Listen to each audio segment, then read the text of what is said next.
அஸ்ஸலாமு அலைக்கும் வரஹ்மத்துல்லாஹி வபரகாத்துஹு. அன்புள்ள சகோதரர்களே, இந்த மார்க்க கேள்வி பதில் தளத்தில் சகோதரர் முகமது ரஃபீக் அவங்க 2 கேள்வி கேட்குறாங்க. என்ன கேட்குறாங்கண்டா, இப்போ வெள்ளிக்கிழமை எல்லா இமாம் மெம்பரில் ஏறுறதுக்கு முன்னாடியே பள்ளிவாசலில் உட்காந்துருவாங்க. உட்காந்து குர்ஆனை எடுத்து வச்சு குர்ஆனை ஓதிக்கிட்டு இருப்பாங்க. இப்போ என்ன செய்கிறாங்கன்னா, எல்லாம் செல்ஃபோனை பார்த்து குர்ஆனை ஓதிக்கிட்டு இருக்கிறாங்களே, இப்படி ஓதலாமா அப்படிங்கிற ஒரு கேள்வியும், அதே மாதிரி இமாம் மெம்பரில் ஏறின உடனே சும்மா பாங்கு சொல்கிறாங்க. பாங்கு சொல்லும்போது சுன்ன தொழுதுக்கு இருக்கிறாங்களே, அப்படி தொழுகலாமா அப்படிங்கிற ஒரு 2 கேள்வி கேட்குறாங்க. குர்ஆன் ஓதுறத பொறுத்தளவுக்கு குர்ஆன் இந்த கிதாப் இருக்கா இல்லையா, புஸ்தக வடிவத்தில் பேப்பர் வடிவத்தில் இருக்கா இல்லையா, அந்த குர்ஆனை எடுத்து வச்சு ஓதுனால் ஒரு எழுத்துக்கு எத்தனை நன்மையோ அத்தனை நன்மை தான். குர்ஆன் செல்போனில் திறந்து குர்ஆனை ஓதுனாலும் அந்த நன்மை தான். அதுபோக நம்ம மனசில் இருக்கு பாருங்க, நம்ம மனநம் செய்திருக்கோம். சூரத்தில் கௌஃப் ஓதுறான்னு நினைக்கிறான்னு வைங்களேன், சூரத்தில் ரஹ்மான் ஓதணும்னு நினைக்கிறாங்க. அவங்க மனநமாக உள்ளதை ஓதிக்கிட்டு இருக்கிறாங்க. யார் ரஹ்மான் அல்லமல் குர்ஆன் அப்படின்னு ஓதுனாங்கன்னு வைங்க, அதுலேயும் ஒரு எழுத்துக்கு 10 நன்மை.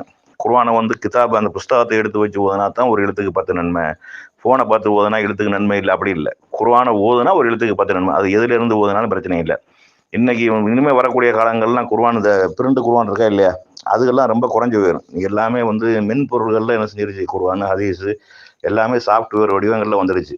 இப்போ கிதாபுகள் இப்போ ஒரு ஹதீஸு கிதாபு எடுத்துக்கிட்டோம்னு வைங்களேன், அத்தனை ஹதீஸ் கிதாபுகளையும் நம்ம தூக்கிட்டு போகிறாங்க. அது பெரிய அளவில் வேணும். இப்போ எல்லாம் ஃபோனில் வந்துருச்சு. அது எத்தனை 1000 கிதாபுகள் இருக்குது, அதெல்லாம் சாஃப்ட்வேரில் வந்துருச்சு. அதில் உள்ளதான், இந்த கிதாபுகளில் உள்ளதான் அதில் அப்டேட் பண்ணப்பட்டிருக்கிறது.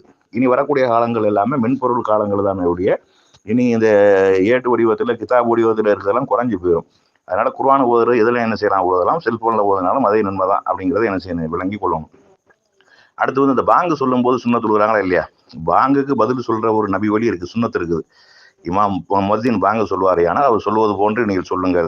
அவர் ஹையால சலா ஹையால் அல் ஃபலா அப்படின்னு சொல்வாரேயானால் லா ஹவுல வலா குவத்த இல்லா பில்லா அப்படின்னு சொல்லுங்க. நீங்க சொல்லி முடிச்சதுக்கப்புறம் என் மீது செலவாத்து சொல்லுங்கள், எனக்காக வசீலா தேடுங்கள் அப்படிங்கிற ஒரு நபி வழியை நமக்கு ரசூலுல்லாஹ் கற்று தந்திருக்கிறாங்க. அந்த பாங்கு சொல்லக்கூடிய நேரத்தில் இதை சொல்றது ஒரு நபி வழி. அப்போ இதை சொல்லி முடிச்சுட்டு அதுக்கப்புறம் என்ன செய்யலாம், சுன்னத்து தொழுகலாம்.